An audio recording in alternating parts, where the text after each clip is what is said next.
तो आज हमारे दो एमएससी है। पहला है बेसिक इलेक्ट्रिकल का, दूसरा इंग्लिश का। बेसिक इलेक्ट्रिकल में अभी यूनिट 1 थोड़ी रिवाइज़ करनी बाकी, यूनिट 3 रिवाइज़ कर ली। और अभी मैं ब्रेकफास्ट के लिए मेस जा रहा हूँ। आज है इडली है शायद आज।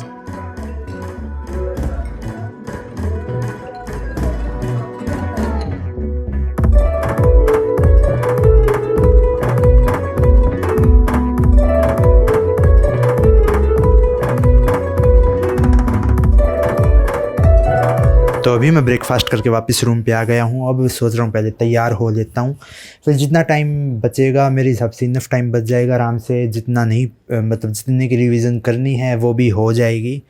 बेसिक इलेक्ट्रिकल की तो इंग्लिश का मैंने मतलब देखा भी नहीं है क्या है, तो वो करना है मेरे को। जो बीच में टाइम मिलेगा 10 से 11 के बाद, अगला जो है वो 2 बजे है, तो 11 से 2 बीच में जो टाइम मिलेगा उसमें पूरी इंग्लिश करनी है। अब मैं तैयार तो हो गया हूँ लेकिन अब तक जो रिवीजन है वो कंप्लीट नहीं हुई है, तो वो अब मैं साथ साथ कर ही रहा हूँ। अभी 9-10 हुए हैं, 10 बजे एग्ज़ाम स्टार्ट है, बीच में जाना भी है, तो थोड़ा टाइम का देख के जल्दी जल्दी रिवीजन करनी पड़ेगी। तो अब मैं एग्ज़ाम देने जा रहा हूँ। जो मेरे हिसाब से फर्स्ट ईयर बिल्डिंग है उसी में है।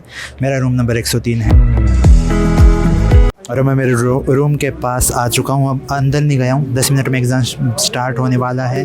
और जितना पढ़ना था उतना पढ़ लिया, आगे अब और नहीं पढ़ रहा। और कुछ टॉपर अभी भी पढ़ रहे हैं। तो अब मेरा बेसिक इलेक्ट्रिकल का एग्ज़ाम कंप्लीट हो गया है और इजी था एग्ज़ाम। जो पढ़ा था वही आया, तो ज़्यादा मुश्किल एग्ज़ाम नहीं था, अच्छे मार्क्स आ जाएंगे। और यहाँ पर मेरे साथ एक केमिस्ट्री साइकिल का भी है। और इसके आज 2 एग्ज़ाम थे। किस किस के एग्ज़ाम थे? और एक फिजिक्स का था और इंग्लिश का था।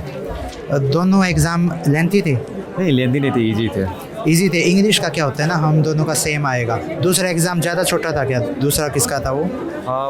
आपको दोनों पेपर मिल चुका था, अब जो पहले आपको आता है वो लिख दो। अच्छा, इनका दोनों एग्ज़ाम साथ में हुआ। जो आता है पहले सबमिट कर दो।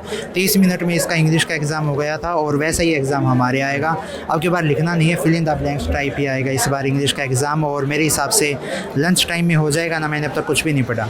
हाँ, हो जाएगा, 1 घंटा काफ़ी है। बस जो पेपर आया इसमें से एक बार देख लो, जो पैटर्न वही है। बस इसका जो पेपर है वो देख के चल जाऊँगा बस एक।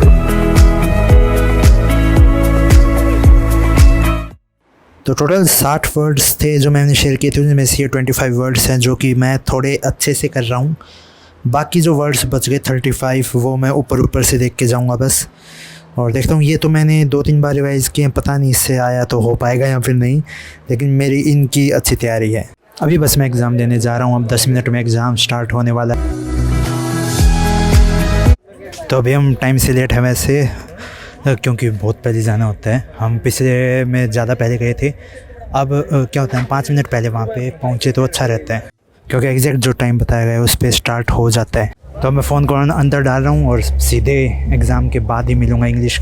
तो अब हमारा इंग्लिश का एग्ज़ाम ख़त्म हो गया है और वो जल्दी हो गया, 20-25 मिनट में ये मान लो।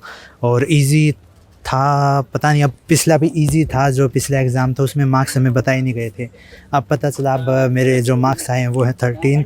और मेरे को जो उसका रीज़न लगता है वो रखता है मेरी हैंड राइटिंग, जो कि मेरे को खुद समझ नहीं आ रही थी, मैंने अब देखा तो, और वही रीज़न लगता है। बाकी लिखना था इस बार पिछली बार से अच्छे आएंगे, क्योंकि इस बार ज़्यादा वो ऑप्शंस वाले मान लो, और उसके हिसाब से अच्छा हुआ। जो मैं वर्ड्स करके गया था, सारे वर्ड्स तो नहीं हुए, लेकिन लगभग 3 तो सही हो ही जाएंगे मेरे हिसाब से।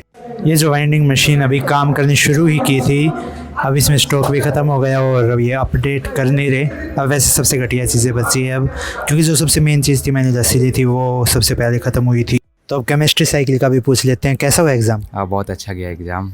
और तुम्हारा कैसा हुआ? ठीक ठाक हुआ। ठीक ठाक। तो ये हॉस्टलर है और ये डे स्कॉलर है। दोनों कौन से सेक्शन के हो? सेक्शन ए है। दोनों का सेम ही सेक्शन है। किसका था दूसरा एग्ज़ाम? दूसरा एग्ज़ाम PSP कंप्यूटर प्रोग्रामिंग का, सी लैंग्वेज का। सी लैंग्वेज कितनी कंप्लीट हो गई C language? I think array complete हो गया था अपना, स्ट्रिंग बाकी है, स्ट्रिंग और पॉइंटर। और आगे क्या कौन सा सिलेबस बाकी है, पढ़ा दिया? नहीं, पॉइंटर अभी बाकी है सिलेबस में। एरे कंप्लीट हो गया था और फंक्शन कंप्लीट हो गया था, उसी से क्वेश्चन आया है। पॉइंटर्स मेरा भी फेवरेट कॉन्सेप्ट है पूरे सी लैंग्वेज में। अब सी लैंग्वेज इजी है या मुश्किल, ये बता। अब तो आप पॉइंटर है तो मे भी थोड़ा डिफिकल्ट हो सकता है, क्योंकि शुरुआत में ही फील पॉइंटर्स डिफिकल्ट है। इंटरेस्टिंग वो है टॉपिक, बट कहीं ना कहीं मतलब डिफिकल्ट तो है। तो अगले सेमेस्टर मेरे को सी लैंग्वेज पढ़नी है और इनकी फिर फिजिक्स साइकिल होगी, तब ये हमारे पास आएंगे नोट्स लेने। How was your exam? It's fine. BM or that another English? 2 I did well. How much you scored in MSc 1 For which subject? for BM BM 15. and for English? English also 16, 17. 16, 17. Today only you got that marks. Yeah. तो हिमांशु गुप्ता है जो कि blog के डर से दूर भाग के गया अब, और ये मैं मेस में आया हूँ और आज मिल रहा है कटलेट। तो जब भी महीना ख़त्म होता है तो मैं कूपन लेने के लिए यहाँ पर आना पड़ता है महीने के लास्ट में। अभी तो कौन सी डेट है 2, तो अभी तो लेट भी चलता है वैसे, लेकिन पेमेंट पहले करनी होती है ऑनलाइन और कूपन यहाँ से इकट्ठा करने होते हैं।